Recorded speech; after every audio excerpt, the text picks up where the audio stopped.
ቡናን ማቆም ጥቅም እንዳለው ታውቃላችሁ? እርግጥ ነው ቡናን ማቆም የተለያዩ የጎንዮሽ ጉዳቶች ቢኖሩትም ከዛ በላይ ግን ያለው ጥቅም ይበልጣል።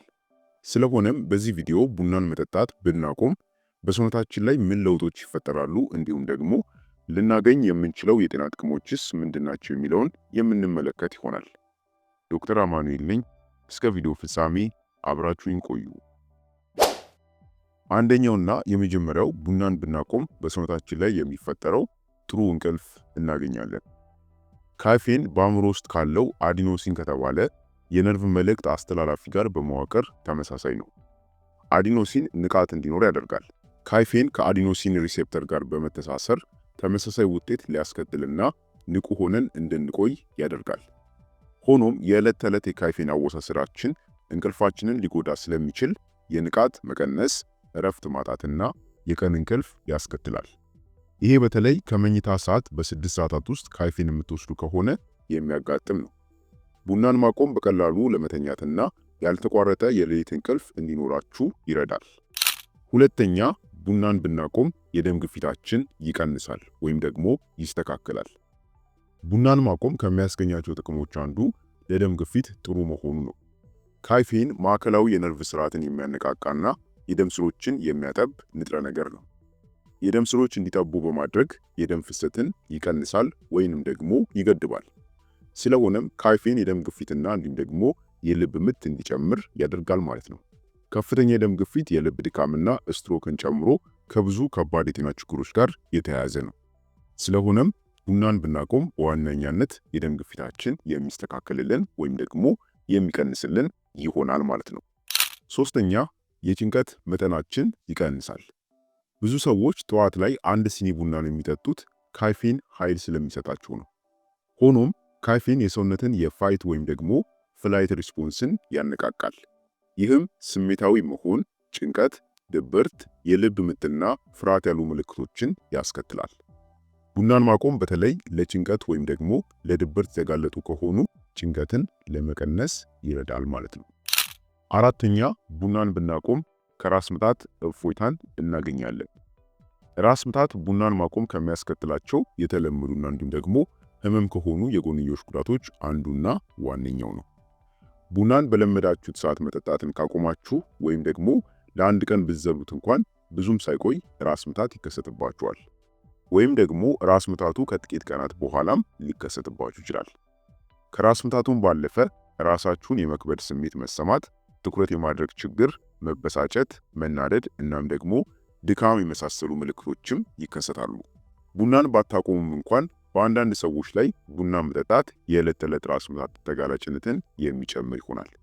በተለይ ደግሞ ማይግሬን ህመም ላለባቸው ሰዎች በተለይ ለአንዳንዶቹ ቡናን ሲጠጡ ከማይግሬን ህመም እፎይታን ሲሰጣቸው፣ ለአንዳንዶቹ ደግሞ ማይግሬንን የሚያባብሰባቸው ይሆናል ማለት ነው።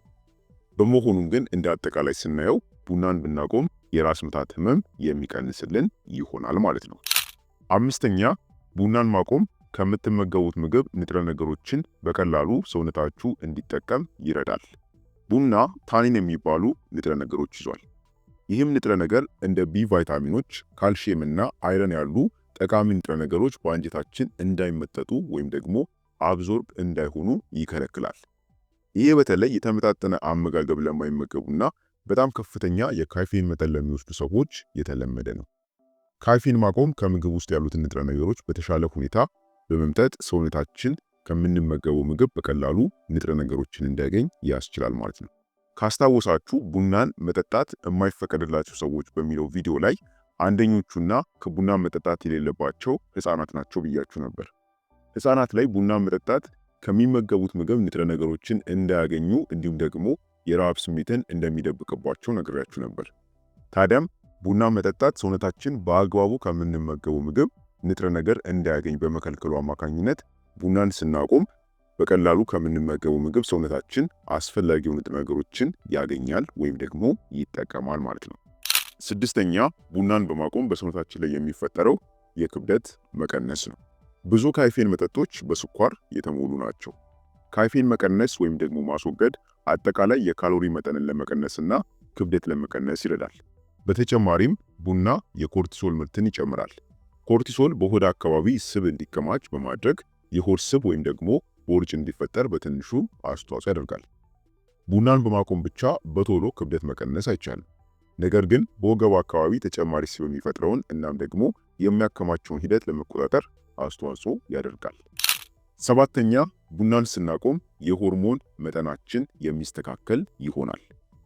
ልክ እንደ ኃይል ሰጪ መጠጦች እንደ ቡናና እንዲሁም ደግሞ ሻይ ያሉ ካፌን ያላቸው መጠጦችን በሴቶች ላይ የኤስትሮጅን መጠን ሊጎዱ ይችላሉ። ካፌን በአንዳንድ ሴቶች ላይ የኤስትሮጅን መጠን እንዲጨምር ሲያደርግ፣ በአንዳንድ ሴቶች ላይ ደግሞ የኤስትሮጅን መጠንን ይቀንሳል። እነዚህ የሆርሞን መለዋወጦች የማረጥ ምልክቶችን ሊያባብሱ ይችላሉ። በተጨማሪም ለአንዲት ሴት ለኢንዶሜትሪዮሲስ እና ለአንዳንድ የካንሰር አይነቶች ተጋላጭነትን ይጨምራሉ። ታዲያም ቡናን ማቆም በተለይ በሴቶች ላይ የሆርሞን መጠን መስተካከልን ይፈጥራል ወይም ደግሞ ሆርሞናቸው እንዲስተካከል ያግዛል ማለት ነው። ስምንተኛ፣ ቡናን በማቆም የምናገኘው ጥቅም ጤናማ ጥርስ ይኖረናል። እንደ ቡናና ሻይ ያሉ ካፌን ያላቸው መጠጦች በተለይ ደግሞ ቡና የጥርስን ኢናሜል ሊያቆሽሽ የሚችሉ ታኒን የሚባሉ ንጥረ ነገሮችን ይዛሉ።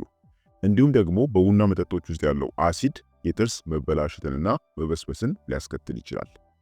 ቡና መጠጣት ካቆማችሁ ነጭና እንዲሁም ደግሞ ጤናማ ጥርስ ይኖራችኋል።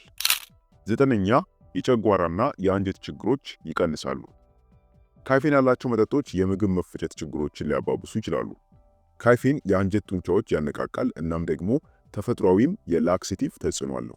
ካፌን በተጨማሪም የፊንጢጣ ጡንቻዎች የበለጠ እንዲኮማተሩ በማድረግ ሰገራ ቶሎ ቶሎ እንዲመጣ ያደርጋል። ለዚህ ነው ቡና ተቅማጥ ለሚያስቸግራቸው ሰዎች መጠጣት የማይመከረው። ከፍተኛ መጠን ያለው ካፌን ተቅማጥን ሊያስከትል ስለሚችል ማለት ነው። እንዲሁም ደግሞ ካፌን የጨጓራ አሲድ ወደ ላይ መመለስ ወይም ደግሞ አሲድ ሪፍሉክስ ለምንለው ችግር ዋነኛ መንስኤ ነው። በእነዚህ የጤና ችግሮች የምትሰቃዩ ከሆነ ቡና፣ የኃይል መጠጦችና እንዲሁም ደግሞ ሌሎች ካፌን ያላቸው መጠጦችን ማቆም ጠቃሚ ሊሆን ይችላል። አስረኛ፣ ቡናን ብናቆም በሽንት ላይ የሚያጋጥሙ ለውጦች ይቀንሳሉ። ካፌን የዳይዩሬቲክስ ተጽዕኖ አለው። ይሄ ማለት ቶሎ ቶሎ ያሸናል ማለት ነው። ስለዚህ ቡናን መጠጣት እንደ ሽንት መጠን መጨመርና ቶሎ ቶሎ መሽናት እንዲሁም የሽንት መቆጣጠር ችግር ባለባቸው ሰዎች ላይ የሽንት ማምለጥ ወይም ደግሞ አለመቆጣጠር ያሉ ምልክቶችን ሊያባብስባቸው ይችላል። በቀን ከ200 ሚሊግራም በላይ ካፌን የሚጠጡ ሰዎች ሽንትን አለመቆጣጠር ችግር የመጋለጥ እድላቸው ከፍተኛ እንደሆነ ጥናቶች ያሳያሉ። ቡናን ማቆም ከሚያስገኛቸው ጥቅሞች አንዱ በሽንት ላይ ከሚታዩ ምቾት ከሚነሱ ምልክቶች እፎይታን ይሰጣል። በ11ኛ፣ ቡናን ማቆም እርጅናን ያዘገያል። ቡናና ሌሎች ካፌን ያላቸው መጠጦች የኮላጅን መፈጠርን ሊያስተጓጉሉ ይችላሉ። ኮላጅን ለቆዳ መለጠጥና ውበት እንዲሁም ደግሞ መልክም የሚሰጥ አስፈላጊ የሆነ ለቆዳችን ጤና ጠቃሚ የሆነ ፕሮቲን ነው።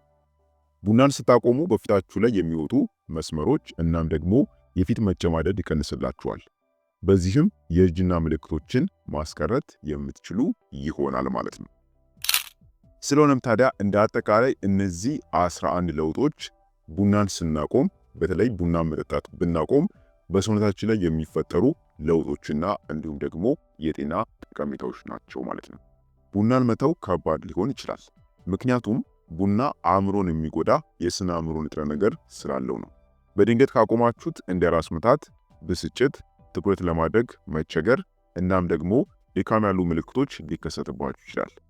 ስለሆነም በአንዴ ከማቆም ቀስ በቀስ እንድታቆሙት ይመከራል። ቡናን ስታቆሙ የሚከሰትባችሁ ምልክቶች ቀላል ናቸው። አብዛኞቹ ሰዎች ቡናን ካቆሙ ከጥቂት ቀናት በኋላ ወደ ትክክለኛ ጤናቸው ይመለሳሉ። ሆኖም ደህና ስሜት እንዲሰማችሁ ወይም ደግሞ ጤናማ ስሜት እንዲሰማችሁ የሚፈጀው ጊዜ ከሰው ሰው የሚለያይ ነው። እንዲሁም ደግሞ የቡና ሱሰኝነታችሁና ቆይታችሁ ላይ የተመሰረተ ነው።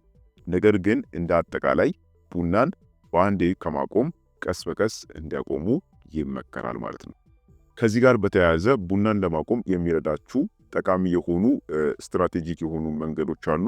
እነዚህ መንገዶች አስፈላጊ ከሆነ በቀጣይ ደግሞ በምሰራው ቪዲዮ የምንመለከታቸው ይሆናል ማለት ነው። ለዛሬ ግን በዚህ ብቃን።